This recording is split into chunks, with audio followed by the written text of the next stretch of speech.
É Eu sei metade. que tem alguma coisa a ver com vetores unitários. Certo, Fora certíssimo. isso, eu não lembro. Certíssimo, tá? Tem a ver com vetor unitário, tá bom? Tem a ver com vetor unitário. Mas não somente, porque observa, esse exemplo 1 ele dá uma função, tá? Uma função. Aí ele pede para calcular, né? Aqui no caso fazer uma derivada direcional, tá? Em função do vetor u, onde o u é o vetor d. Então assim, o u é um vetor de um outro vetor. Então é uma relação de vetor com vetor. Então só falar que é unitário não é suficiente. É quase. Assim, falta só uma cereja nesse bolo. Tá? Falta só um detalhezinho que é o seguinte, né? Então, opa, isso aqui já foi salvo. Criar um novo, descartar. Aula de cálculo 2. Cálculo 2. Fazer uma introduçãozinha aqui. Introdução. Tá? Nessa aula de hoje falando de versor, que é conteúdo de ensino médio, tem lá um pouquinho física, mas eu no meu ensino médio não vi isso e a maioria dos meus colegas de matemática também não. Naquela época o ensino médio tinha algumas falhas. Versor, faltou o R aqui, né? Pronto, versor. Tá? Qual é a ideia de versor? Eu tenho aqui um vetor qualquer, tá bom? E aí o que acontece, né? Deixa eu pegar aqui um vetor. Pronto. Então aqui em vermelho é o vetor A, tá? E em preto o vetor B, tá bom? Eu falo o seguinte, diremos que A é versor de B se e somente se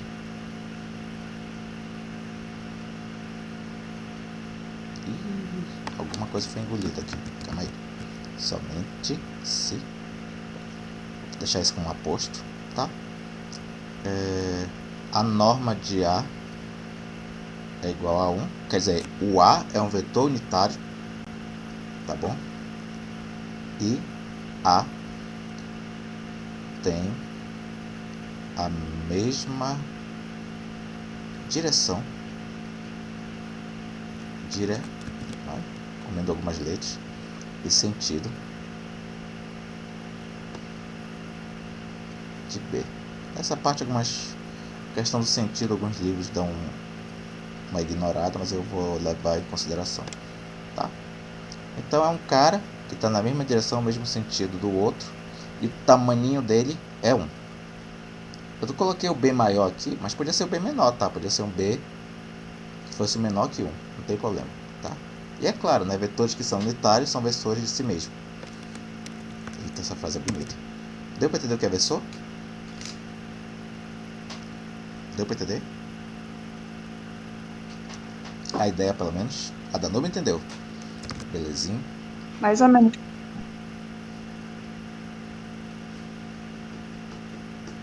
Tá, vamos abrir o GeoGebra. Esperar abrir o GeoGebra.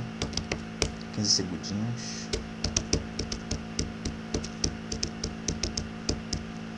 Definição formal não foi. Então a gente vai apelar para a definição geométrica. Vamos lá. O que eu vou fazer aqui? Tá? Eu vou fazer duas coisas. A primeira coisa é criar um vetor que sai da origem. Tá? Mas não fica muito apegado a isso não. Podia ser qualquer outro canto. Tá? Então eu tenho um vetor aqui. Cadê o vetor? Aqui, beleza. Alguém tá com o áudio aberto, quer perguntar alguma coisa, falar alguma coisa? Tá? Não, eu deixei aberto, desculpa. Tranquilo. Aqui. Aí eu vou fazer uma coisa aqui, é o seguinte. Eu vou criar, só para me auxiliar, vou criar uma reta aqui que eu vou deixar de azul. Tá? Mas não fica muito focado nela não. Então temos aqui um vetor, que eu vou deixar de vermelho, tá? Deixa tudo garantido e caprichoso. Aí o vetor, que eu vou deixar aqui de vermelho. E uma reta auxiliar, que eu vou deixar... Opa! Eric dos Santos Salgado. Ó, 011 hoje, tá? 011 de novo. Deixa eu só botar aqui para carregar o celular. Pronto. Vou deixar lá para trás, tá bom? Vamos lá. Tem uma reta auxiliar. Aí qual é a ideia que eu estou colocando aqui? Tem o vetor e tem uma reta. Então, para onde o vetor for, a reta vai também acompanhando. Claro que vetor é um ente matemático e a reta é outro ente matemático, tá? Aí o que eu vou fazer ainda? Vou criar aqui um círculo, tá? Com centro na origem e tamanho 1, tá bom? Além disso, vou marcar as interseções, tá, desse círculo com a reta azul. Claro, como nesse caso aqui, a reta é uma reta secante, então vai ter dois pontinhos aqui. Eu vou considerar só o ponto, tá? Esse ponto aqui, que é o ponto que está em cima do vetor U. Então aqui, vou pegar e criar o vetor que sai da origem e vai para cá, tá? É por que disso, né? Deixa eu ampliar um pouquinho, tá?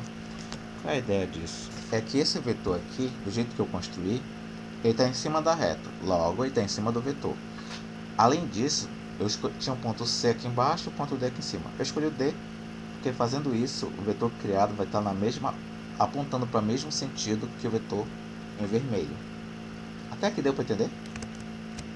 Deu para entender essa construção? Sim. Beleza. Agora, dá uma olhadinha para cá, Igor, e observa que como esse círculo aqui tem raio 1, o tamanho desse vetor é 1. Então, esse é um vetor, tá? Esse é um vetor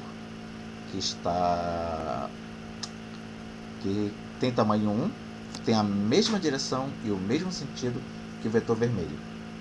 Então, esse vetor aqui, preto, pequenininho, ele é um versor desse vetor vermelho grandão. Dá para entender isso? Sim. Beleza. Aí o que acontece? Eu posso modificar isso aqui do jeito que for, tá? Posso deixar o vetor vermelho até menor que o preto, tá? E sempre será possível criar um versor, tá? Esse círculo é auxiliar, não precisa ter. A reta é auxiliar, não precisa ter. Aqui temos o vetor vermelho, tá? O C também é auxiliar. Pronto. Podia deixar um jeito de aparecer esse vermelho mais destacado, porque fica bem forte a ideia. Bem aqui, pronto. Tá? Deixa bem forte a ideia que ele começa aqui e não aqui. Pronto. Tá, aqui temos uma construção que eu pego qualquer vetor, tá? E acho o seu versor, tá? Então o versor sempre vai ter tamanho 1, não importa o quão grande ou quão pequeno seja o vetor vermelho, sempre vai ter o tamanho 1, tá bom? Esse pode até estar aqui, só que de forma mais oculta. Vou colocar um cinzinha claro e pontilhado, mais pontilhado é.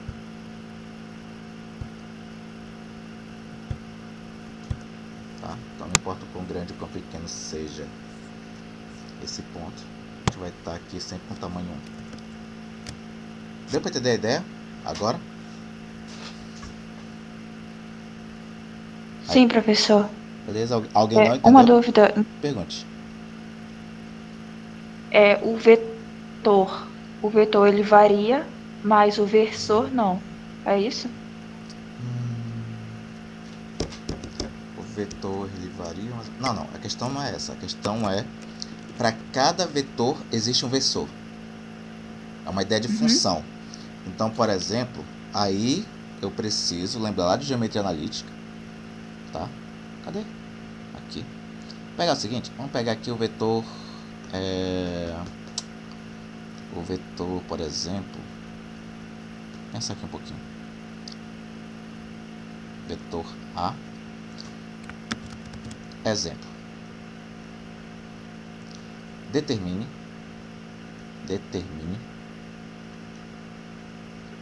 o versor de letra A. Aí eu vou pegar aqui o U e dizer que esse U aqui é 4/3, tá? 4 para o X, 3 para o Y, certo?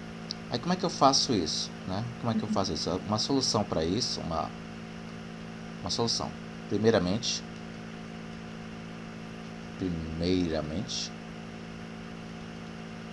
calcularemos, tá certo? Está meio grande, tá certo? Calcularemos a norma de logo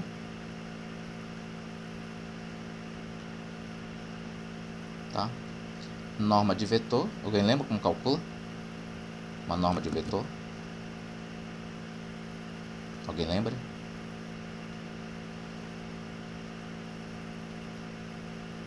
Raiz quadrada de 4 ao quadrado mais 3 ao quadrado, que é igual a 16 mais 9, que é igual a 25, que é igual a 5. Tá bom? Logo, portanto,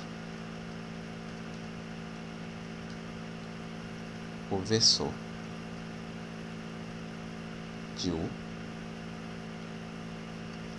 é dado por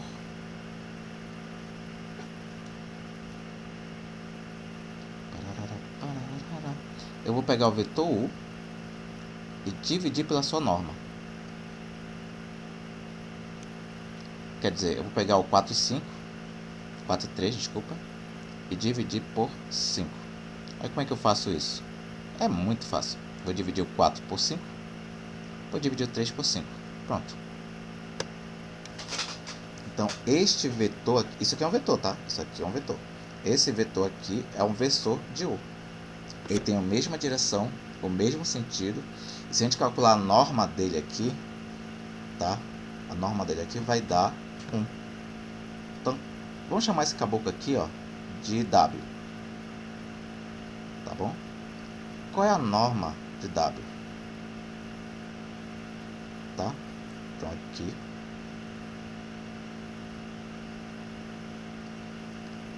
A saber, a norma de W vai ser igual a raiz quadrada de 4/5 ao quadrado mais 3/5 ao quadrado.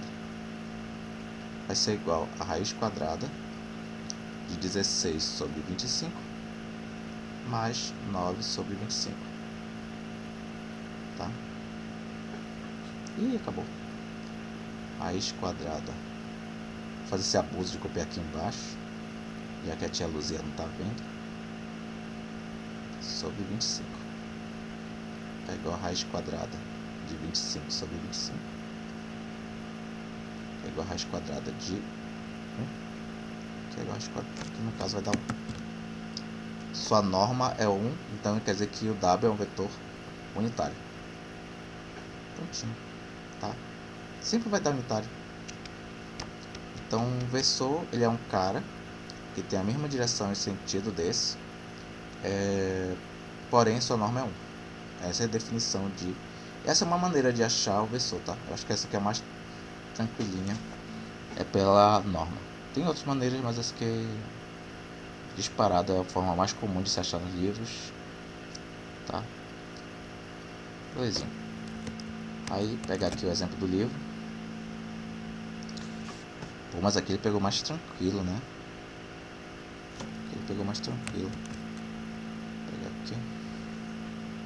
Opa, não. De novo. Tá. Só a letra A. Então, Ctrl V. Calcule a derivada parcial em relação a um vetor qualquer no ponto 1, onde esse vetor é o vetor de... Então, o primeiro desafio aqui é tentar achar, tá? Quem é o versor de V. Eu não sei fazer esse V, vou fazer assim mesmo. Tá? Igual a menos 1 e 1. Quem é o versor desse vetor? Tá? Essa é a primeira pergunta que a gente tem que responder para avançar. Que eu sei que é o U, né? Aí quem é que vai ser esse U? Para saber calcular esse U, a primeira coisa que tem que fazer é o seguinte: para saber responder isso daqui, eu tenho que saber a norma. Qual é a norma de V? Tá? Vou escrever V assim, tá? Que não veio aqui muito itálico, não consigo. Para saber a norma desse vetor, é muito fácil. Raiz quadrada de menos 1 ao quadrado mais 1 ao quadrado. Isso é igual a raiz quadrada de 1 mais 1, que vai ser igual a 2. Raiz quadrada de 2 e paramos aqui. Não tem raiz. Tá? Logo, o vetor versor, né, de V, seria justamente eu pegar o V e dividir, né, diminuir essa fonte, e dividir pela sua norma. Então vai ficar como isso? Vai ficar menos 1 e 1 dividido por raiz quadrada de 2. Então isso aqui vai ficar como? Vai ficar menos 1 sobre raiz de 2. 1 sobre raiz de 2. E eu vou parar por aqui. Tá? Podia racionalizar? Podia, mas sou obrigado. Vou parar aí mesmo.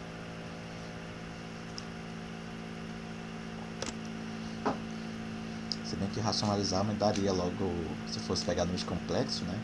Ficar raiz de 2 sobre 2. Eu já sei que tem alguma coisa a ver com o ângulo de 45 graus. Mas eu vou deixar quieto. Tá? Então, números complexos, a gente talvez fosse bacana racionalizar. Tá? Aí, ele vai achar? Ele não achou. Ah, tá. Fez uma solução. Tá.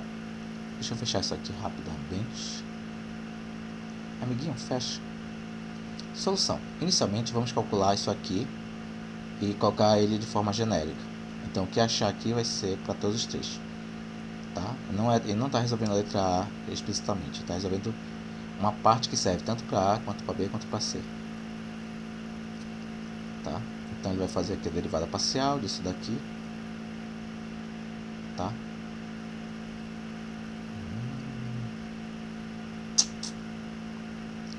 Essa fórmula você já viu na última aula, né? Ele não coloca a fórmula, né? Não.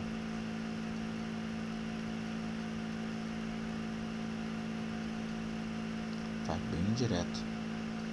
Então aqui vai pegar esse 1 daqui, substituir aqui. Esse 1 daqui, substituir aqui. Aplicar a fórmula para esse valor. E aplicar a fórmula para 1. Tá? A fórmula dessa questão em si é x ao quadrado mais y ao quadrado. Tá? Nesse caso aqui, substituindo, eu vou pegar o primeiro ao quadrado mais o segundo ao quadrado, menos o primeiro ao quadrado mais o segundo ao quadrado. Esse 2 aqui ele vem justamente de 1 ao quadrado mais 1 ao quadrado, tá? Deixa eu colocar aqui no silencioso. Eita. Tem como tirar do Vibra? Não tem. Não agora. Agora isso aqui da 2A mais 2B não tá tão fácil de perceber. Deixa eu ver aqui. Ativar o modo Mobral. Essa linha aqui até aqui tá ok? Dá pra entender? Até aqui. Até aqui dá pra entender? Sim ou não? Sim, professor. Tá assim, né? Aí, daqui pra cá, dá pra entender até aqui?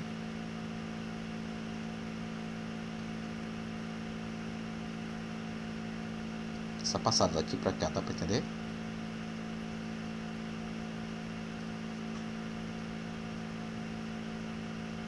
tamanho do sinal.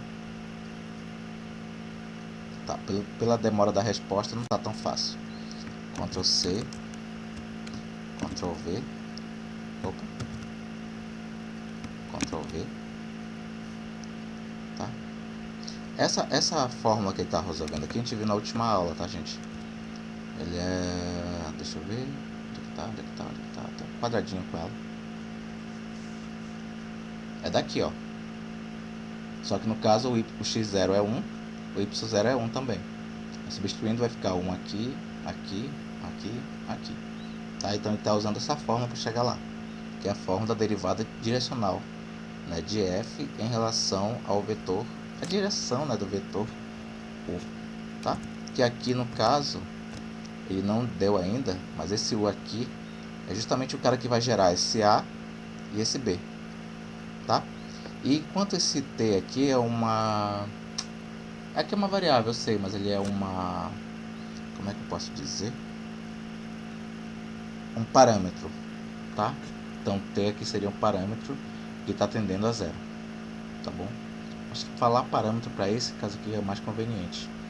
Aí observa, o que é a função, tá? Para este exemplo aqui, o que é a função f de x e y? O que essa função faz? Tá? Cadê? Achei. A função, ela pega dois indivíduos chamados de x e de y, ela pega o primeiro, eleva ao quadrado, pega o segundo, eleva ao quadrado e soma os dois. Entendeu? Então aqui nesse caso, isso aqui, esse cara é o primeiro, esse cara é o segundo. Então o f de 1 mais at, 1 mais bt, eu vou pegar o primeiro elevado ao quadrado, tá bom? Mais o segundo elevado ao quadrado, tá? Prontinho. E soma esses dois, tá bom? Deu para entender? Dá para entender até aqui?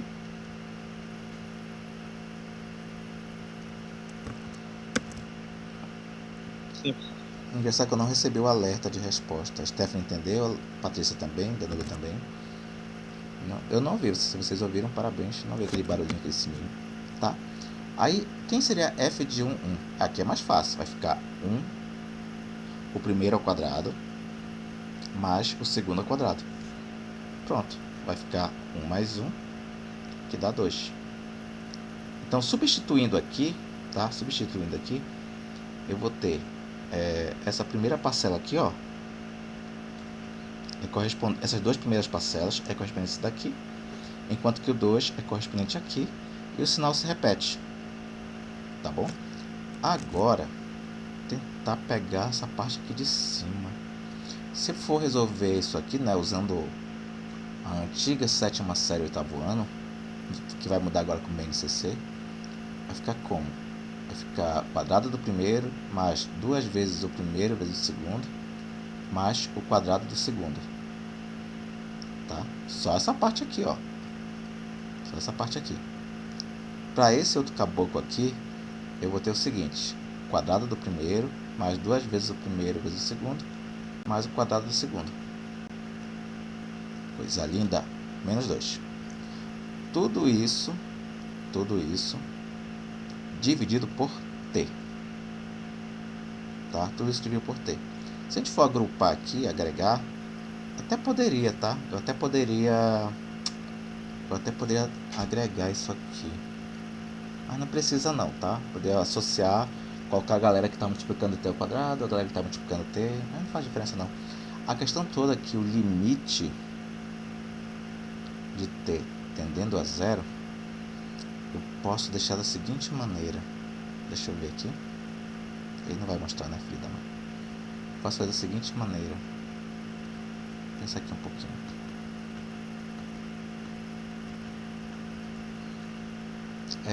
Vamos quebrar isso aqui em parcelas. A gente vai ter aqui o 1 sobre t, né? 2 vezes. Se o t tende a zero, não seria interessante, tem que deixar o t em evidência. Vou pensar aqui um pouquinho.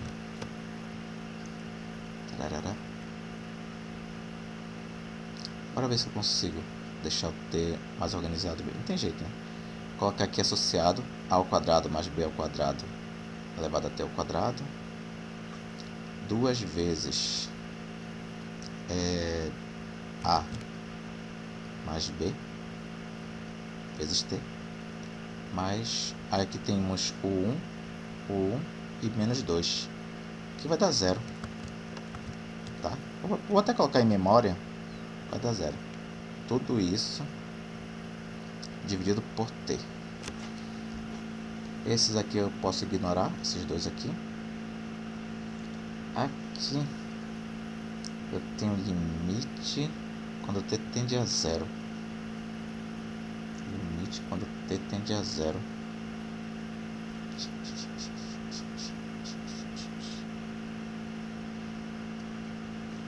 Vou pensar aqui um pouquinho. Eu tenho t ao quadrado, t. Deixa eu recorrer para cálculo 1. Deixa eu voltar para cálculo 1. Tá? Limite quando t tende a 0 de t ao quadrado sobre t. Não, sobre t, eu falei sobre t, copia direito, sobre t. Tá? Deixa eu ver. Vou pegar alguém que não está aparecendo muito aqui.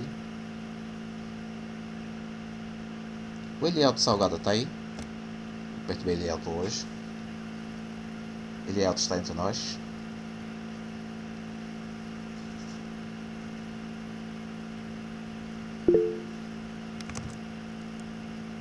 Tá? Elielto, sabe essa daqui? T ao quadrado sobre t? Tem alguma ideia de quanto seja esse limite? Como faz para calcular?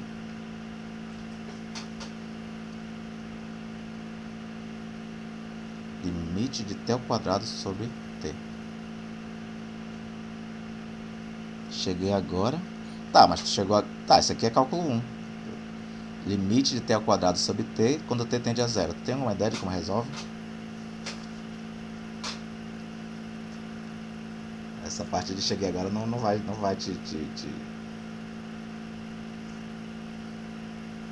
Alguém sabe, gente? Alguém ajuda aí?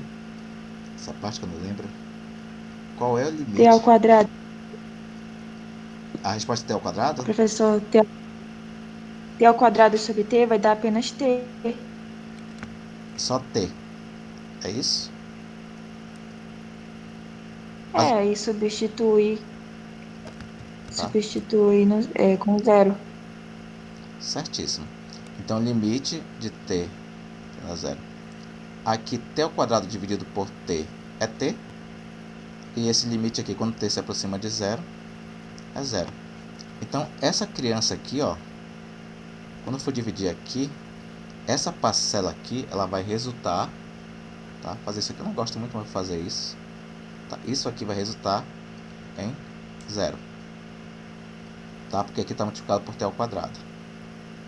Agora, se a pergunta fosse limite, limite,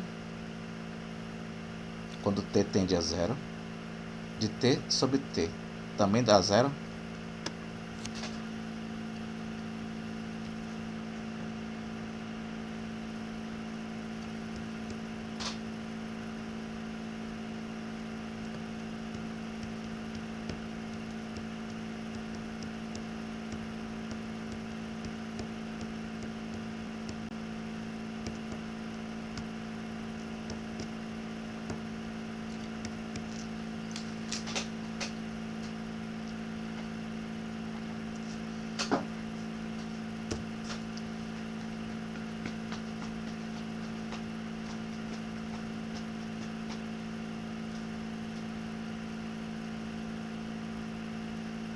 E aí, pessoal, tem uma ideia? Opa, Danube já respondeu. O Elielto colocou aqui em cima. Ideia eu tenho, só não pergunta a resposta não, eu só tenho uma ideia. Né? Então, isso aqui, t dividido para t, dá 1. E limite de constante é constante. É a constante. Dá 1 a resposta. Então, esse limite aqui, ó, né? Quando eu vou pegar e dividir t por t, isso aqui vai dar 1. E o que vai sobrar daqui vai ser justamente esse 2A B mais B. Ou em outros termos, né? 2 vezes A mais 2 vezes B, que é o que ele vai achar aqui. Tá? Belezinha. Aí temos isso aqui, resulta nisso. Oi! Cadê? Oi, Irlen, eu tô com dúvida. fale. É, que surgiu essa fórmula do limite que o senhor passou a resolver depois que a gente resolve o versor? Pode ser depois, pode ser antes. Aquele eu resolveria depois. Mas o livro está resolvendo antes. Não tem importância a ordem. São duas coisas separadas. Só que como ele vai fazer essa conta para letra A, para letra B, para letra C, o autor, inteligentemente, né, ele preferiu fazer o seguinte. Ele colocou que o vetor U, que a gente vai achar ainda, chamou de A e B, e calculou o seguinte. Vamos calcular aqui a derivada da direcional desse vetor, fingindo que não saber quem é o A, quem é o B. Uhum. Aí acha essa fórmula. Aí achando essa fórmula agora, basta calcular o versor. Porque o primeiro coordenada do versor vai gerar aqui esse A, a segunda coordenada do versor vai gerar esse B. Deu para entender? Entendi. Bem legalzinho. E aí a gente vai ter o seguinte, né? Eu faria isso do jeito ainda mais difícil. Eu calcularia o versor, que a gente já calculou, que dá isso aqui, tá? Ou algo parecido com isso. E aí a gente tem o seguinte, né? Basta substituir esse cara aqui vai ser o A, tá? Esse cara aqui vai ser o B. É tangente de um 1 na curva de nível. Parará. Verifique. Não precisa verificar muito não. Basta pegar os dois vetores e fazer o produto escalar e dar zero. Pensar aqui um pouquinho. Substituindo, né? Tem essa fórmula aqui. Pega lá. Aqui chegamos nessa fórmula, tá? Aqui chegamos nessa fórmula, tá bom? Vou colocar menor.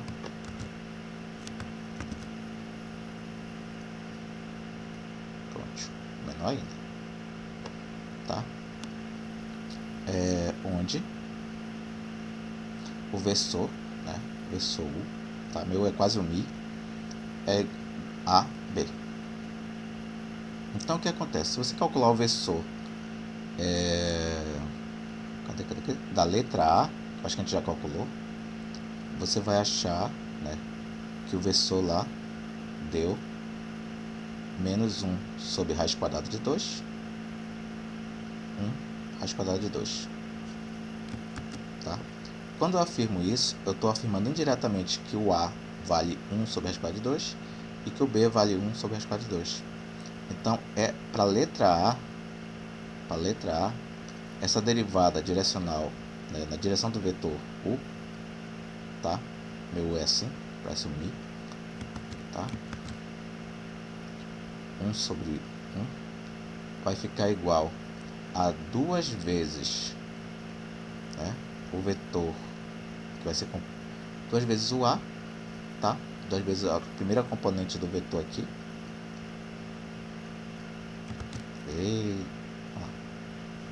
Mais 2 vezes o segundo componente,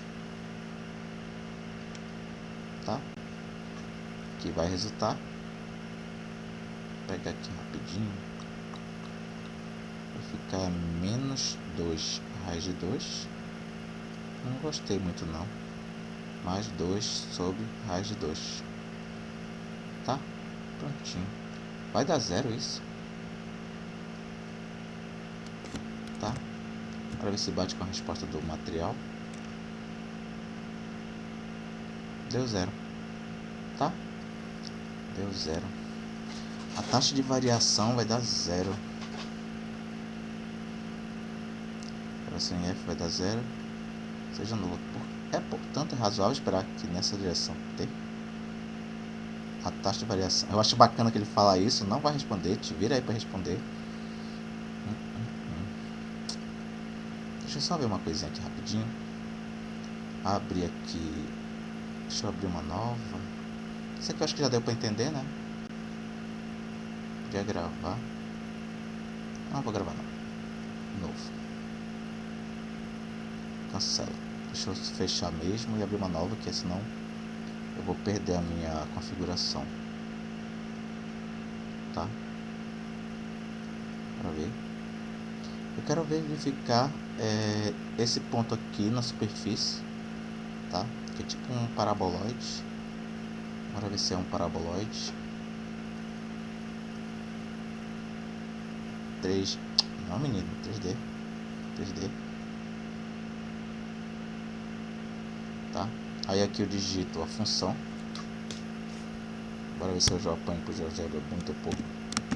X e y igual a x ao quadrado mais y ao quadrado, paraboloide, tá bom? Belezinha. Aí aqui eu tenho o seguinte,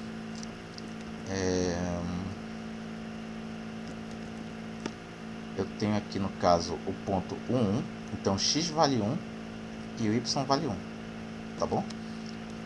E aí o que acontece? Eu vou pegar aqui o seguinte, aonde é que está o ponto 1, 1, e a terceira componente vai ser justamente a imagem no ponto 1, para ver se ele aceita. Se ele aceitar, eu coloco um parênteses a mais. Tá? Aceitou. Eu podia ter calculado, né? 1 ao quadrado mais 1 ao quadrado dá 2. Tá? Mas deixa quieto. Tá bem aqui escondido, ó. Aqui o A. Vou deixar esse A em vermelho. Acho que fica mais destacável. Volta. Menino, volta. Tá. Pronto. Deixar o A em vermelho. Prontinho. Tá? Bem ali tá o A. Tá bom? Beleza, então temos aqui uma superfície, um paraboloide. Temos aqui o ponto A, tá? O que mais que vamos ter? Temos aqui o vetor 1, 1. Quer dizer, o vetor ele anda na direção, né? Ele varia 1 no x, varia 1 no y, e como o z não é citado aqui, varia 0 no z. Então ele é um vetor paralelo ao plano x e y, tá? É um plano paralelo ao vetor x e y. Eu não vou colocar aqui o vetor v, eu vou colocar aqui o vetor u. Então, eu posso até colocar aqui no GeoGebra, olha, eu acho que tem vetor unitário. Então eu vou colocar aqui o vetor v, que seria igual ao vetor menos 1, para ver se ele aceita.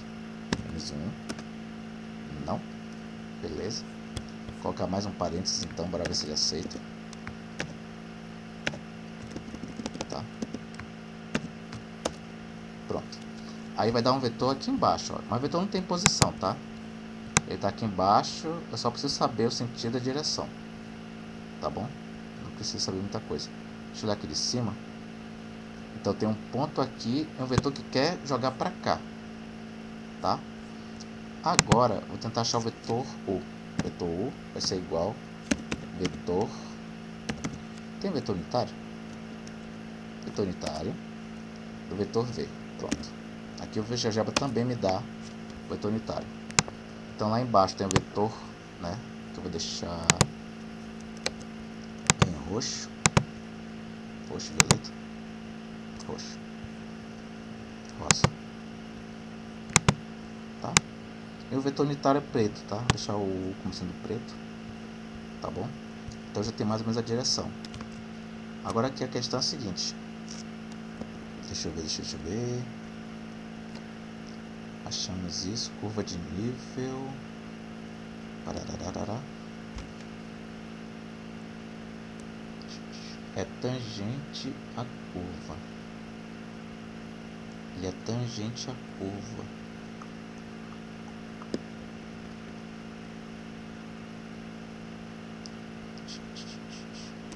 Um pouquinho.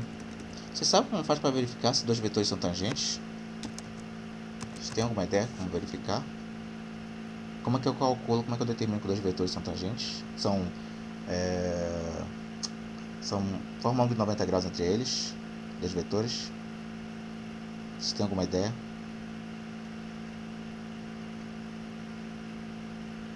Danúbia não. Tatiana, tem alguma ideia de provar, verificar se dois vetores são... Eita, não. Rapaz. Tá, então deixa eu ver se eu acho por outro caminho. Queria tangente a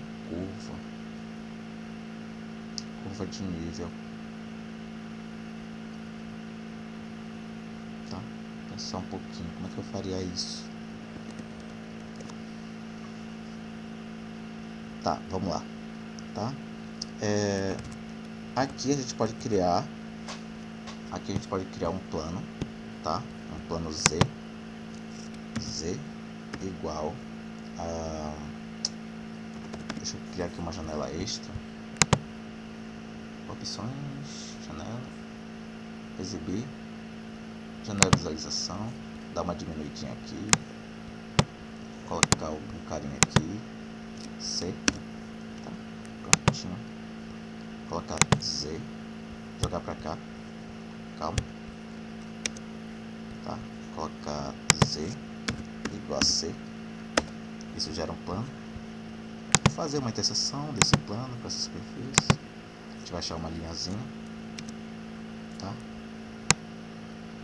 Beleza, tem que subir um pouquinho aqui, que eu quero pegar no ponto vermelho. Belezinha. Então aqui eu subi aqui eu criei um plano, tá? Aqui eu criei um plano e fiz uma interseção de superfícies. Essa linha que está aqui preto tem um nome. Alguém sabe o nome dessa linha preta? Qual seria o nome dessa linha preta? Algum nome que eu poderia dar para ela?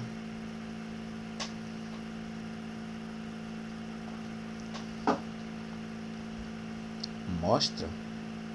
Ah, tá. Já vai fazer assim que o nome da linha seria mostra.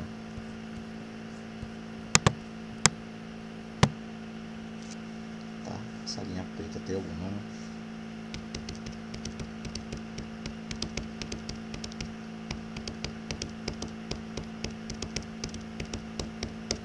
É a circunferência? É uma circunferência, é o nome, tá? É o nome dessa. É uma circunferência, tá? Mas nesse caso, essa circunferência, tá? Essa circunferência, como é que eu posso dizer? Essa circunferência bem aqui, ó, tá? É uma circunferência. Como nessa altura ocorre isso aqui, qual vai ser o raio dessa circunferência?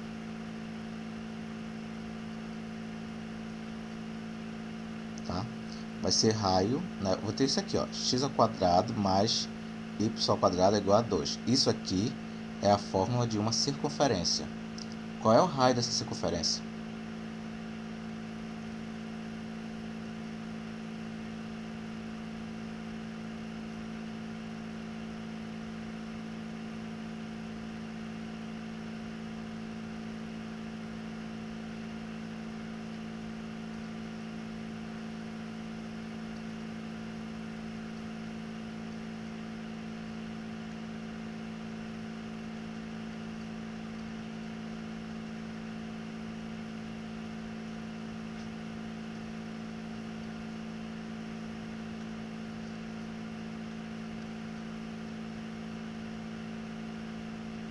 Alguém sabe essa?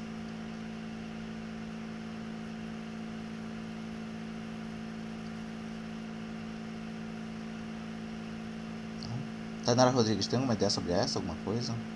Tainara Rodrigues está entre nós.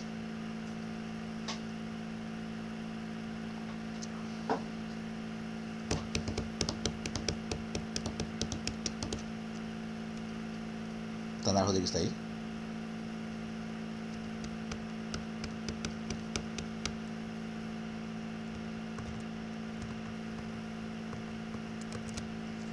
Hoje é 17. O Alexandre tá aí? Ou Alexander tá aí? Deve ser Alexander. Tá aí?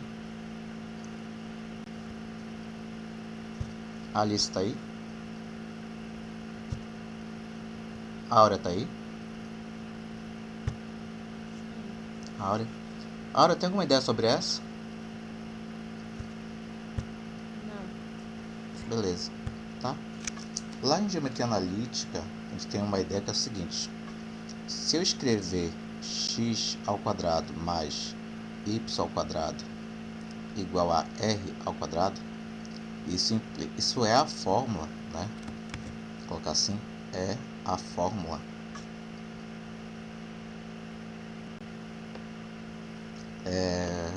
de uma circunferência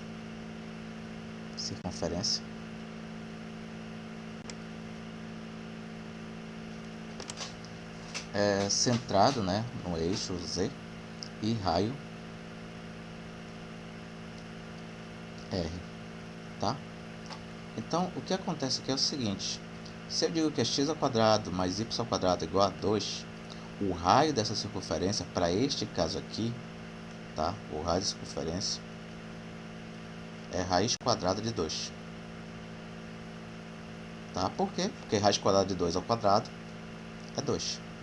Então, por exemplo, se eu pegar aqui, ó, x ao quadrado mais y ao quadrado igual a 7, qual é o raio dessa circunferência? O raio dessa circunferência é raiz quadrada de 7. Tá bom? Só isso.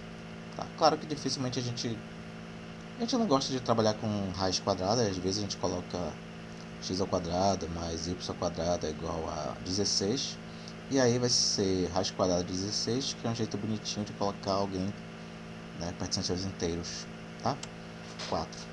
Mas pode acontecer de ocorrer isso aqui. Na verdade, a maioria dos casos é isso aqui, tá? Um número que não é um quadrado perfeito, que vai gerar uma resposta irracional, tá? Deu para entender? Olha, a Danube já estava afiada aqui. Deu para entender? Tá? Daiane entendeu, Danube sim. Tá? Eu sei que não faz parte muito de cálculo isso, mas é bacana vocês saberem. E tá no livro, né? Mas é bacana, bacana. Eu já falei sobre isso 2 vezes, pelo menos. Na verdade, 3 pelo menos. Mas vamos lá, a gente vai reforçando pela lei do uso e desuso. A gente vai aprendendo isso. E aí, aqui é o seguinte: a gente vai ter, tá? Um cara cresce 0 quando joga pra cá. Deixa eu ver. O vetor U é tangente em 1 a curva de nível. Tararará. Ou seja, tangente nesta curva, nesse ponto. Tarará, verifique. Portanto, é razoável esperar que, nesta direção de T, a taxa de variação de F nesse ponto seja nula. Por quê? Aqui ele não explica, né? Ele não explica qual a motivação disso, nem aqui nem antes. É filho da mãe. Tá? Deixa eu pensar aqui rapidinho. Tem 2 chances de dar 0. Ser perpendicular e ser normal. Não, mas de ser normal ainda vai. Peraí, deixa eu pensar um pouquinho.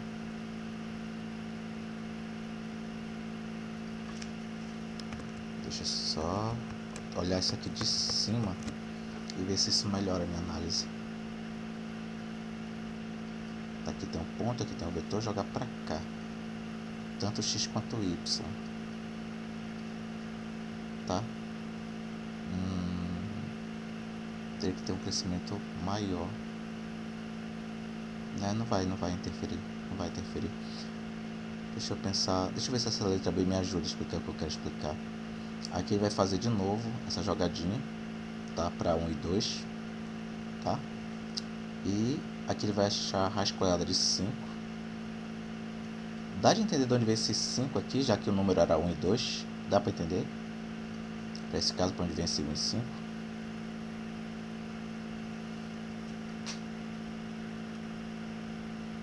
Shift S.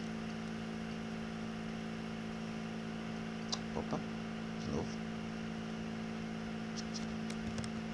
Vou tentar explicar isso aqui antes de voltar para lá. Tá? Canetinha. Bem aqui. Tá? Observa. Eu sei que o vetor U, V, para esse exemplo aqui da letra B, tá? Ele vai ser o seguinte: o vetor V é 1 e 2, tá? Aí, qual é a norma do vetor V? A norma do vetor V para esse caso vai ser raiz quadrada de 1 ao quadrado mais 2 ao quadrado. Isso aqui vai dar 1 mais 4, que vai dar raiz quadrada de 5. O que ele faz aqui? Ele vai dividir tanto o 1 quanto o 2 por 5, raiz quadrada de 5. Então a primeira componente que antes era 1, agora vai ser 1 sobre raiz quadrada de 5. A segunda componente, que é 2, vai ser 2 sobre raiz quadrada de 5. Essa divisão aqui vai ser o A, essa divisão aqui vai ser o B. Incorporando isso para essa letra B aqui, basta substituir agora na fórmula, tá? 2A mais 2B. Então vai ficar 2 vezes o A mais 2 vezes o B. 2 vezes essa criança aqui, que provavelmente vai dar 2 raiz quadrada de 5, tá? Mais 2 vezes essa criança aqui, que vai dar provavelmente 4 raiz quadrada de 5, tá? Somando os dois, vai dar 6 raiz quadrada de 5, sobre raiz quadrada de 5, tá? Deixa eu ver se bateu com a resposta. Tranquilinho, tá bom?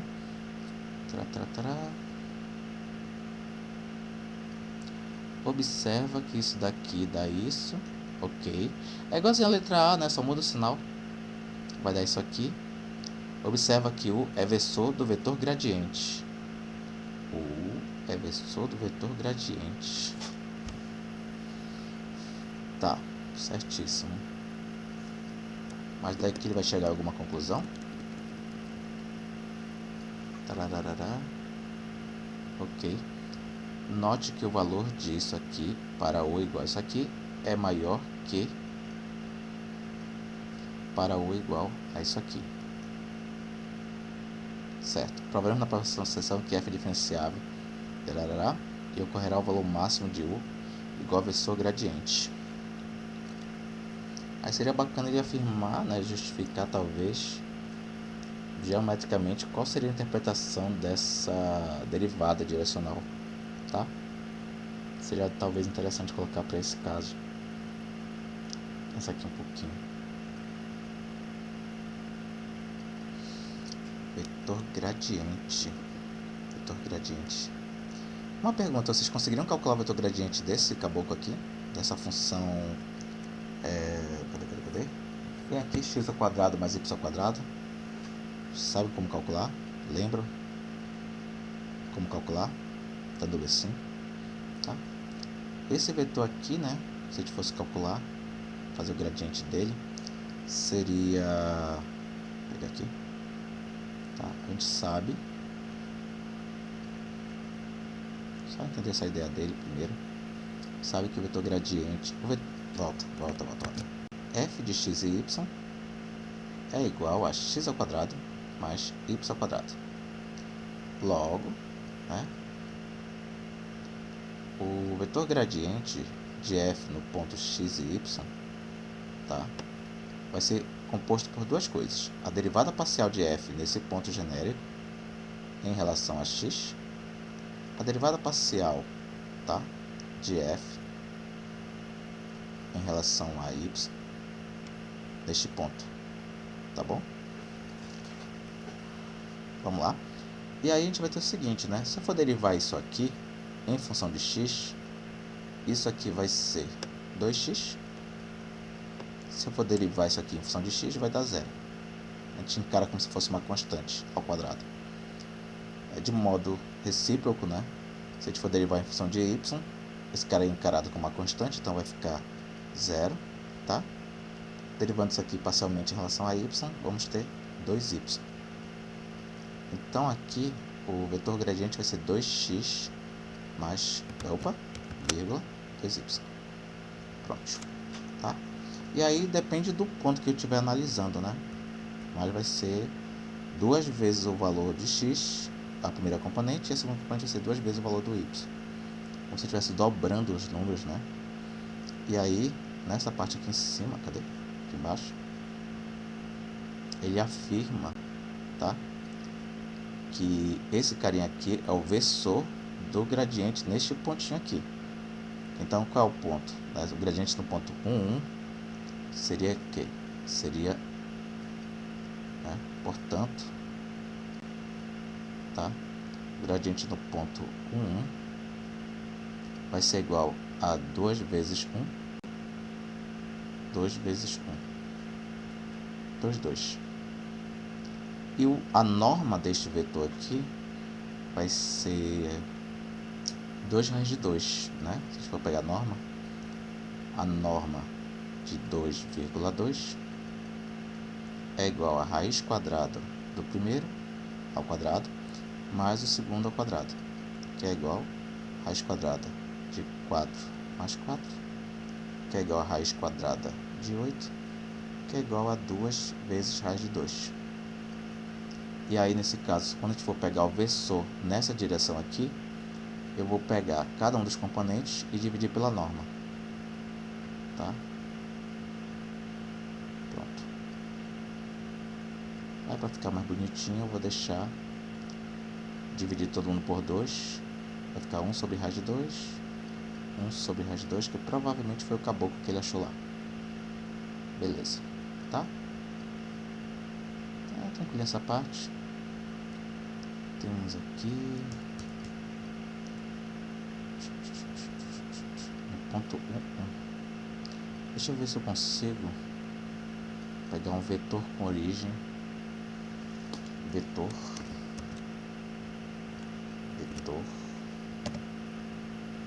ponto inicial, ponto final, ponto objeto. Eu queria um que fosse,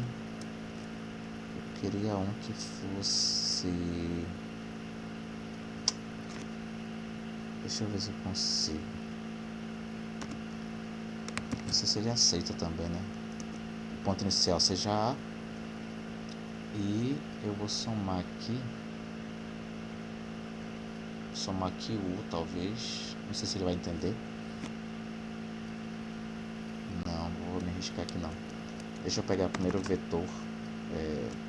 Talvez um ponto. Tem um ponto A aqui. Quero jogar para cá. Ou para achar o vetor U ou para achar o gradiente. Um dos dois já serve, tá? O vetor gradiente a gente achou que é essa criança aqui, né? Então eu posso colocar que é o vetor unitário, o vetor 2, 2, tá? Bora lá, pensar um pouquinho, sofrer um pouquinho com GeoGebra, tá?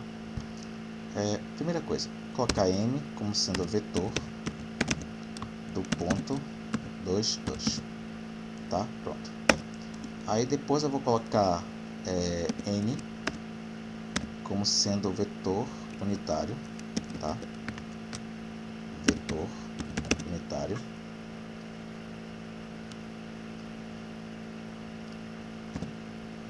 Tá? O vetor unitário do M. Que vai dar... Eu podia ter colocado, né? Mas é uma aproximação. Não sei se ele está considerando mais casas além dessas que eu estou visualizando. E aí, o que eu vou fazer? Bora ver se eu consigo criar um ponto a partir do A. Então, vou pegar aqui um ponto F, acho que não tem ainda, que seria o A mais vetor N. Deixa eu ver se ele considera. Aí, olha, tá? Beleza. Prontinho. Aí, esse F aí, tá? Talvez fosse melhor colocar um G, mas deixa quieto. Esse F aí, ele é o vetor, tá? Vetor a partir de um ponto. Não considera. Então, vou pegar os dois pontos mesmo. Prontinho. Esse vetor aqui, ele é um vetor que ele tá meio que, se eu olhar de cima, ele tá meio que saindo do gráfico, né? Como se estivesse saindo do gráfico, tá? Para fora do gráfico, né? Por assim dizer. Tá? Tem o centro, né? Aqui. É como se ele estivesse querendo sair para longe do centro da circunferência, tá? Vocês já viram uma força na física que tem a ver com isso? Vocês já viram na física uma força que tem a ver com isso? Tem um objeto se movendo em círculo e tem uma força puxando ele para longe do círculo. Vocês já viram isso? Estudaram isso em física? Lembra disso alguma coisa? Seria a força centrípeta? Força centrípeta.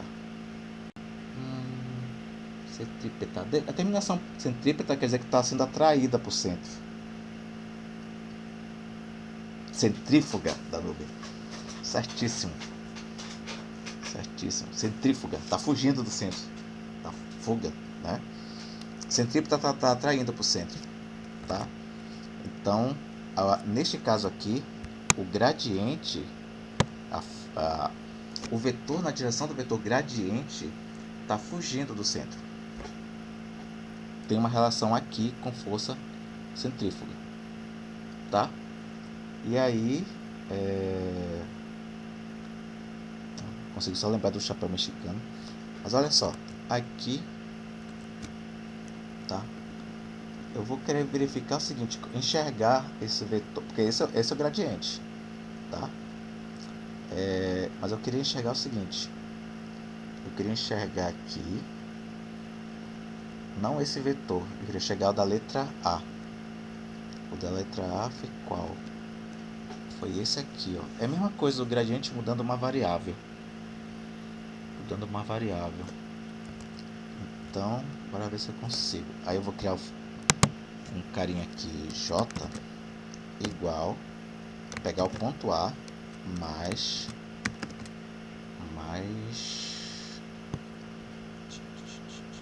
essa criança aqui é o U. Pronto. Mais o U. Pronto, achei o ponto J, que eu vou deixar ele sendo vermelho. Cadê? Sendo vermelho. E a partir dele eu vou criar um vetor que vai pegar do A até esse carinha aqui. Pronto. Agora, hoje eu não estou apanhando tanto do GeoGebra. Vou sumir com a superfície por enquanto, só para visualizar, tá? E observa. Aqui, ué, o vetor não estava em vermelho? Ô amiguinho, colabora, tá? Aqui eu tenho dois vetores, vou até sumir com os outros lá de baixo para não atrapalhar a visualização. Vou colocar aqui. Esses dois aqui não vão me ajudar em nada, tá? Eu tenho aqui, olha, dois, apaguei um que não deveria, esse aqui, e vou deixar ele de azul, tá? Belezinha, pronto. Aí tem dois vetores, tem o vetor F, que é o gradiente, tá? Tem um cara lá embaixo, que é o M, pronto. Tem um vetor aqui na direção de F, que é o vetor gradiente, e tem um vetor aqui vermelho na direção do J, né, que é da letra A. Eles formam um ângulo de 90 graus entre eles, tá? Então, enquanto um está fugindo do centro, o outro ele está meio que querendo continuar o movimento aqui nessa parte, tá? Como se ele quisesse continuar o movimento, né? Ele está indo na direção da... como é que eu posso dizer? É do movimento, né? Na física lá você tem objetos que desempenham movimento circular, tá? Então aqui tu tens um objeto que vai desempenhar um movimento circular, e aí tu tem um objeto aqui no centro, que eu não sei quem é, tá? E aí para ter um equilíbrio, você vai ter que ter, né? Suponhamos que tem um objeto aqui na borda, tá? Suponhamos que tem um objeto aqui na borda, você vai ter que ter uma força para estar executando esse movimento, tem que ter uma força de equilíbrio puxando ele para o centro, tá? Puxando ele para o centro, que é uma força centrípeta, e uma força centrífuga, que é puxando para cá. Se eu tiver essas duas forças em equilíbrio, eu vou ter uma terceira força, que é a força que está na direção do movimento, que é perpendicular ao círculo, tá? É uma força ortogonal ao círculo, ortogonal ao círculo, tá? Então sempre tem isso aqui, sempre vai ter uma força puxando para dentro e para fora. E aí o objeto vai desempenhar, né? Vai continuar em um movimento de um vetor que está ortogonal a esses dois. Isso explica o fato de que você tem, né, nessa situação a gente poderia encarar, por exemplo, a Terra aqui, a Lua aqui, né? E aí tem a gravidade puxando a Lua para cá, para perto, e como ela está em movimento, a força centrífuga puxando ela para fora. Como a distância da Lua deixa a gravidade convenientemente igual à força centrífuga, tá? Acontece que nunca que a Lua vai encostar na Terra. Por esse motivo, porque a força que puxa ela é igual a força que... E é por isso que eu fico indignado toda vez que o pessoal brinca de puxar a Lua na direção da Terra. Tem aquele filme Todo Poderoso que o Jim Carrey ele vai e laça a Lua e deixa a Lua mais perto da Terra para deixar a noite mais romântica. Fico assim, não faça isso, cara. Existe uma correlação de gravidade e força centrífuga. E a gravidade, como não seria alterada, na hora que ele aproximasse um pouquinho a Lua da Terra, a Lua ia colidir com a Terra. A não ser que ele tivesse equilibrado e aumentado a velocidade da Lua ao redor da Terra. Mas deixa quieto, eu estou sendo chato com ficção, tá? Então tem isso, quer dizer, a velocidade, né? Vamos chamar aqui de V. A velocidade que esse objeto executa isso daqui influencia nessas duas e vice-versa. Existe uma codependência, tá? E ainda tem mais, né? A gente está olhando essa força para cá, mas às vezes essa força tem influência da distância, que é a questão da gravidade, tá? Tem uma outra coisa que parece com isso. É os planetas ao redor do Sol, também tem essa mesma correlação, mas aí talvez eu pensaria, cara, tem um núcleo do átomo, tem os elétrons aqui girando ao redor. Teria uma equivalência disso que eu acabei de falar para cá? Teria uma correlação? Vocês que são da química? Teria uma correlação?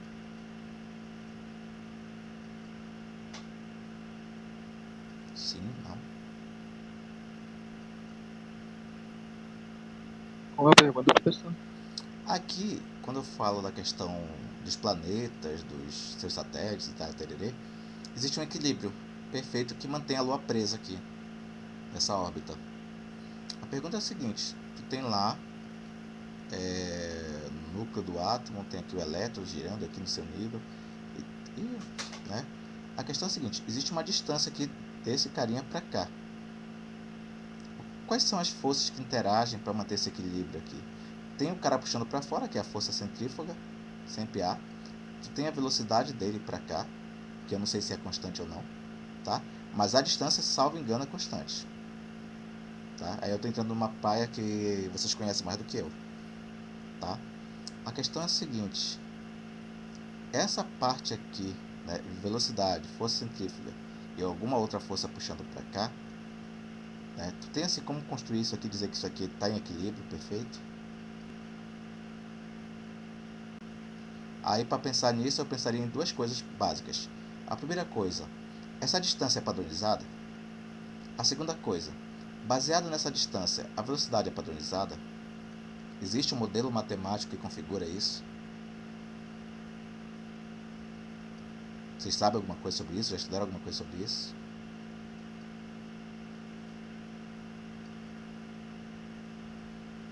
Não? Sim? Sim? Não?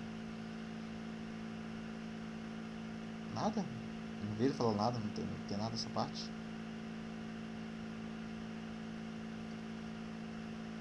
E aí, cara? Manda um sinal. Vocês estudaram? Já viram isso? Estudaram alguma coisa sobre isso?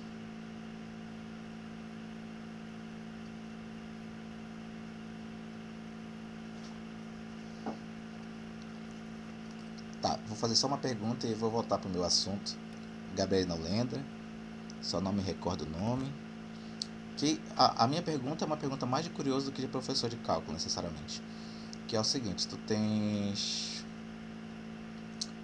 aqui duas camadas, dois níveis, duas distâncias, duas medidas, tá? E aqui tu tens um elétron nessa aqui e um elétron nessa outra. E aí tu quer pensar o seguinte, eu sei que eles podem mudar aqui de nível, tererê, mas quais são as condições que fazem com que um elétron saia dessa órbita para essa outra? Ou que ele se aproxime mais, o que impede, o que ajuda, o que atrapalha? É mais nesse sentido que eu estou perguntando, tá? Quais são as variáveis, quais são as grandezas químicas que interferem nisso, as grandezas físicas que interferem nisso? Tem alguma? Influencia alguma coisa?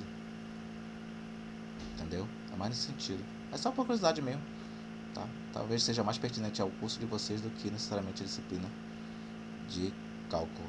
Mas é importante pensar sobre isso, tá? Eu vou dar uma pesquisadinha, mas é mais por curiosidade. Deixa eu ver. Aí, basicamente, encerrou essa. Ele só não falou... Essa parte, pra mim, a parte mais importante... Ele não falou, que é justamente a explicação disso daqui. Deixa eu ver se ele fala aqui alguma coisa anterior.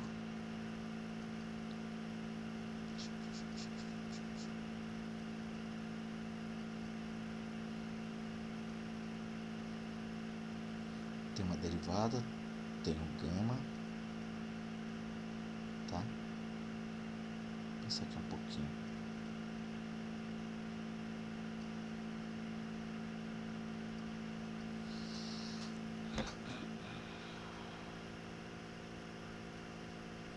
Ele coloca isso aqui, tá ok?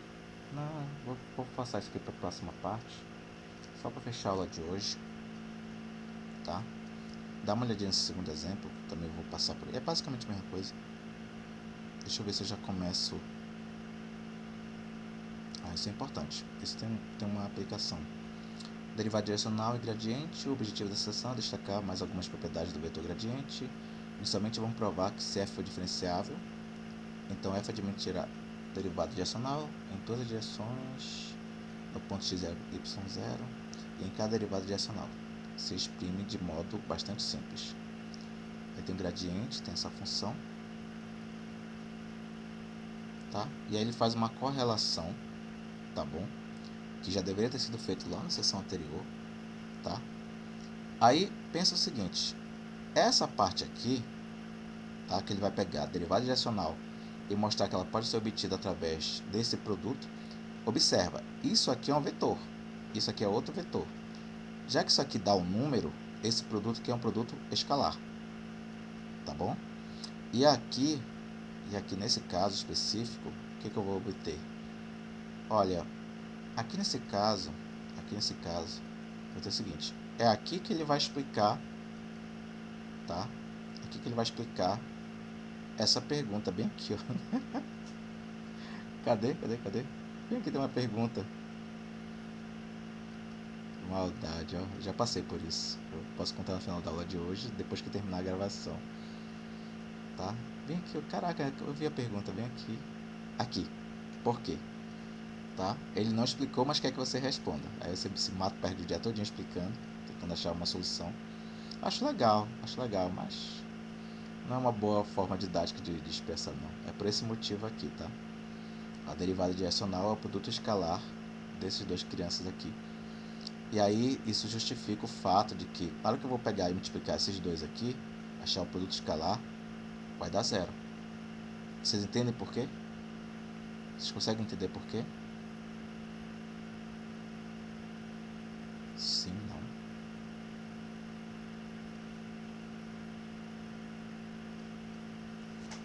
Vocês entendem por quê? Dando B sim. Tá?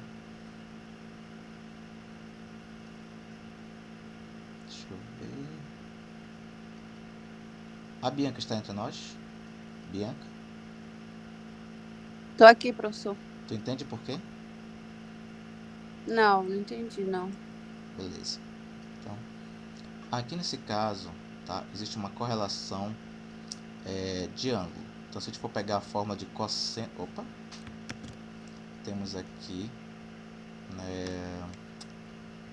pensa aqui um pouquinho. Temos um vetor aqui, A.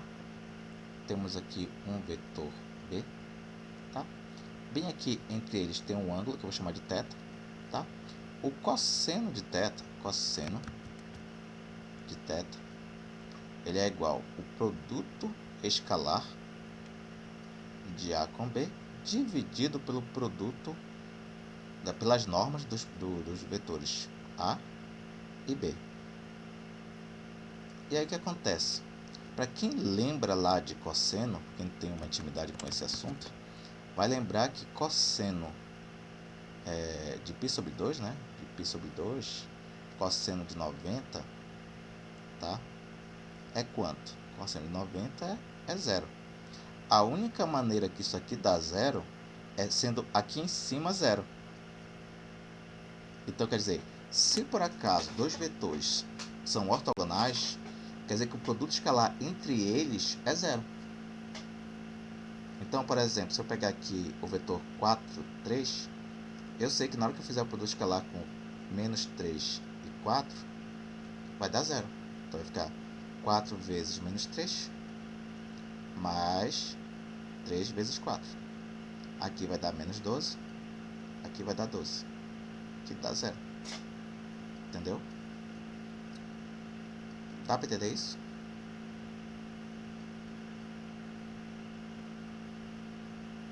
Dá para entender isso? Bianca, entendeu? Bianca Ferreira Almeida. Bianca, entendeu? Não? Ainda tá com dúvida? Sim, professor. Tá? É legal essa formulazinha, acho bem bacaninha. Tá? Dá para achar cosseno de muitos vetores. Tá? E vamos lá. Pensar aqui um pouquinho.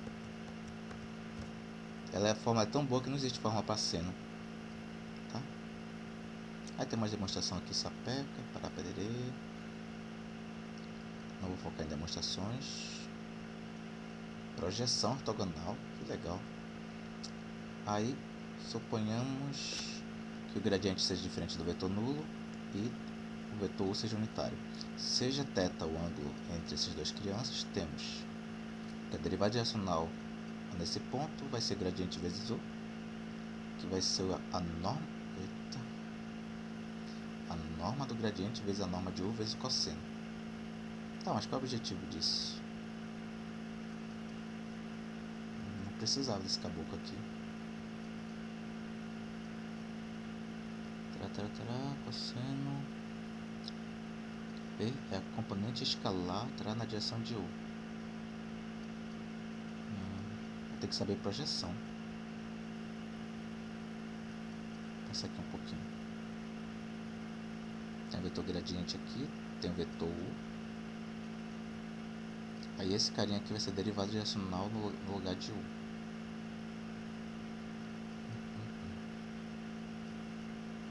Quem está em função de quem, né? O U está em função do gradiente. Tá, deixa eu voltar aqui para a primeira fórmula, o primeiro teorema.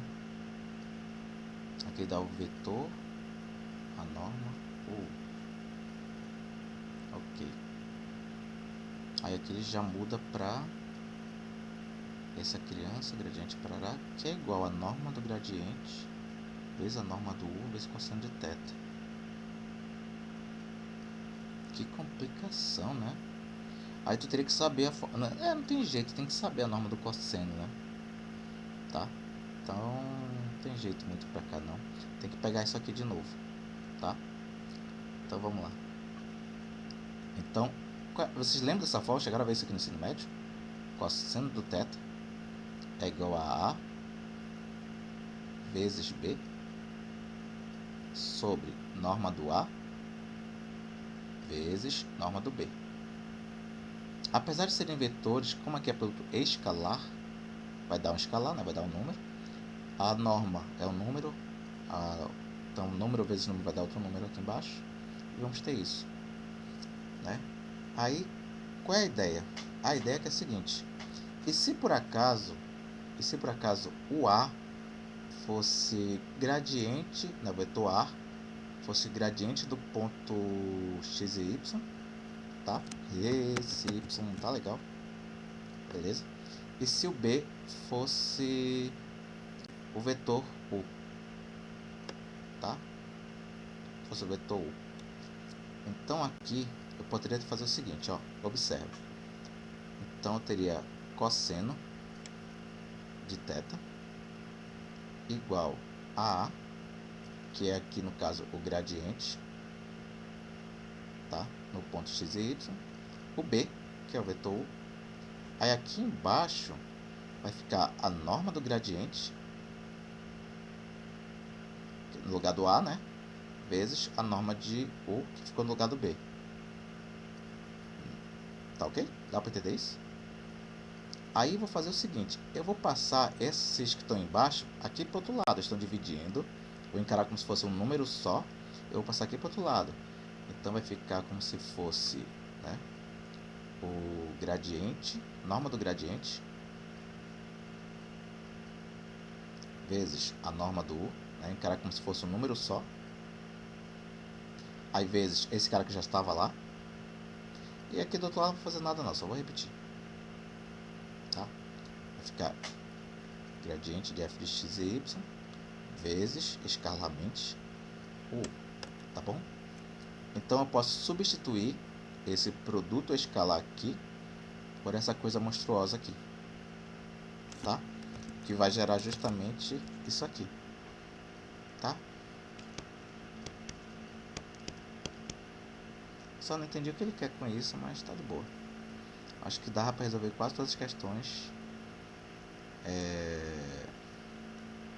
por aquela primeira forma. A não ser que ele dê o ângulo, né? A não ser que seja uma questão que ele dê o ângulo. Aí talvez depois de escalar não seja conveniente. Dá para forçar a mão, mas na maioria das vezes não precisa. Tá? É mais uma questão de forçação de barra do que...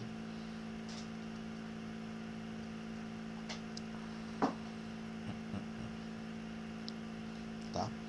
Vamos pensar aqui um pouquinho.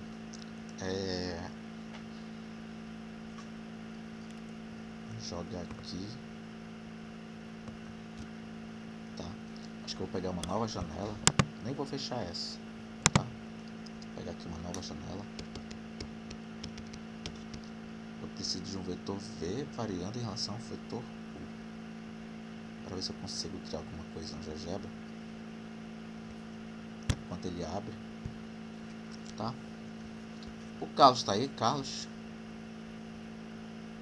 se encontra? Danube com certeza está, Daiane está, Elielto está. Eric eu não sei. Peraí, eu confundo os dois. Elielto tá aí? Deixa eu ver aqui rapidinho. O Eric tá. O Elielto tá aí?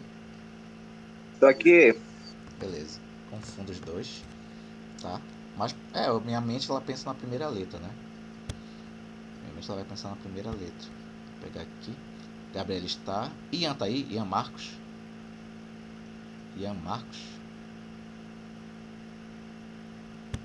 Tá? Igor. Tá aí o Igor? Igor se encontra? Tô aqui. Oi. A Eileen está com certeza. A Gisele está. Jonatas está? É Jonatas ou Jonatas? Tô, professor. Tá ok. A Caroline está. A Tô aqui. Patrícia também. A Laiana. Não tenho certeza. A Laiana tá aí? Eu tô, professor. Tá ok. A Marcela Brenda está. Naomi está. Stephanie está. Tainara Rodrigues está aí? Tô sim, professor. Thalita tá aí? Thalita tá aí? Não, Thalita não. Tá faltando muito. Tatiana tá aí? Tatiana Malcher? Tô aqui. Tá. Belezinha. É só fechar essa parte. Tá? E aí a gente vai ter o seguinte. Só queria mostrar a ideia daquela construção que ele fez. Tá? Talvez eu nem precise desse X, mas eu vou colocar aqui. Tá? Eu vou fazer o seguinte. Eu vou pegar um vetor aqui no domínio. Tá? Então aqui eu vou pensar. Vou criar aqui um ponto qualquer que seja para cá. Vou deixar o ponto da origem, tá? Vou criar um vetorzinho que vá para cá, daqui para cá, tá? Deixa eu batizar essa criança de gradiente. Pior que eu não sei como é que é delta de cabeça para baixo, tá? Deixa eu ver se ele aceita a canetinha, tá? Como eu não vou mexer nessa criança, eu vou deixar na minha grafia feia mesmo. Então, esse vetor que está aqui preto é o vetor gradiente de f do ponto x e y, suponhamos. Tá? A canetinha não é muito boa, não. Ó, não vai. X. Vai, menino. X e y. Vai. fazer maior para poder pegar, tá? Quer saber como é que o Edivan consegue mexer com isso? E aí eu vou pegar um outro ponto aqui qualquer, tá? Um outro ponto aqui qualquer, tá? E esse vetor aqui eu vou deixar em vermelho. Esse aqui vai ser o vetor U, tá? Aí o que acontece? O que acontece é o seguinte, olha, se a gente for pegar esse exemplo aqui dele, cadê? Mãozinha. Não é nem vetor U, é vetor V ainda. Se eu pegar esse exemplo aqui anterior, eu vou focar nisso aqui, ó. Tá? Vou focar nisso aqui. Tá bom? O que acontece? Esse vetor V que está aqui, ele cria automaticamente uma reta. Você consegue entender isso? Ele vai passar aqui, vou deixar em azul essa reta. Então, não importa qual seja o vetor V que eu crie aqui, o tamanho dele, a direção, opa, tá? Não importa onde ele esteja, ele vai determinar, tá? Uma reta azul, tá bom? Aí, qual é a questão? O vetor V, ele é só uma ponte entre a criação dessa reta. E é essa reta importante na hora de pegar a projeção do gradiente, que é essa parte preta, que é esse vetor preto. O que eu vou fazer? Vou jogar o gradiente para essa reta de uma forma que forme um ângulo de 90 graus. Então, como é que eu faço isso? Eu vou pegar aqui a função, vou pegar a extremidade do vetor e jogar aqui para a reta. Aí, tentar aqui. Apanhando para tecnologia, pegar aqui o A para essa reta. Pronto, agora sim, tá? Vou marcar a interseção dessas duas retas, tá? Pronto, achei a interseção. Como é uma reta perpendicular, forma ângulo de 90 graus, tá? E agora eu vou criar um vetor que sai dessa parte aqui e vai até esse ponto que a gente achou. Eu vou deixar esse vetor em verde escuro para ver se fica bacana, tá? Vou deixar mais largo, médio largo, tá? Tá aqui verde. E aí o que acontece é o seguinte, esse vetor aqui, vamos focar no triângulo. Temos aqui uma parte preta e uma parte verde.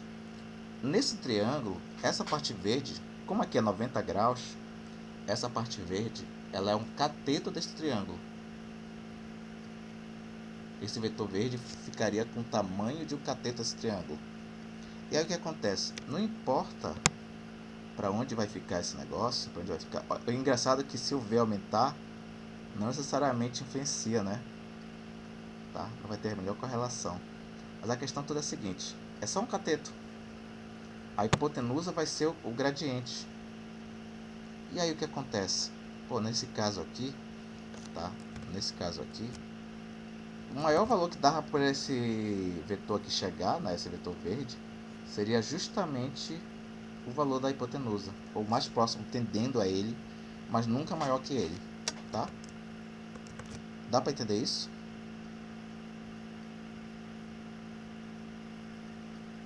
Dá para entender isso? A gente admitiu como dogma de lá no nono ano, né, do fundamental, que o valor do cateto sempre vai ser inferior à hipotenusa, que a hipotenusa é o maior lado do triângulo retângulo, assim por diante. Então a ideia basicamente é você tentar enxergar que isso aqui é um triângulo retângulo e que essa criança aqui, esse caboclo, é justamente a hipotenusa. Logo, tá? O que está lá em verde é a derivada direcional, tá, de f em relação ao vetor u. E observa que pouco importa o tamanho do u. Se é maior, se vai até aqui, se ele vai até... não importa. O que importa é que um dos catetos vai ser a derivada direcional, tá? E aí por isso que nunca vai ser maior. Sempre vai ser um cara menor que o gradiente. Agora uma coisa curiosa é que se por acaso, né, esse vetor aqui que deu origem, ele for igual a 90 graus, o ângulo, né, foca nesse ângulo, olha, a gente tem aqui o gradiente, aí aqui está um ângulo, tá? Não sei se dá de ver aí, tá? Vou colocar um ângulo laranja preenchido, grandão. Pronto, sou velho, não quero que faça a vista. E aí o que acontece? Se eu pegar aqui, ó, e vou aumentar aqui o ângulo, tá, para 90 graus. Quanto mais próximo de 90 graus estiver, mais próximo de zero esse vetor verde vai estar. Dá para entender isso? Ó? Eu vou jogando, eu vou aumentar esse ângulo aqui laranja, tendendo a 90 graus. Ó. Quanto mais perto de 90 graus estiver, tá, mais perto de zero esse tamanho desse vetor verde vai estar. Dá para entender isso? Sim. Por que isso? Se você está aumentando o ângulo laranja para alguma coisa perto de 90, a soma dos ângulos internos de um triângulo é 180. Então isso quer dizer que o outro ângulo lá, sem ser o laranja, o outro ângulo agudo, vai tender a zero. Tá? Quanto mais perto de 90 tiver outro ângulo, imagina um triângulo que é formado por 90, 80. Ângulo 90 graus e 80 graus. O outro é 10. Porque o que falta para chegar em 180. Então aí nesse caso, quanto maior for esse ângulo laranja, menor vai ser esse cateto. Tá? Tem a lei dos senos lá, mas não vou mexer com isso não.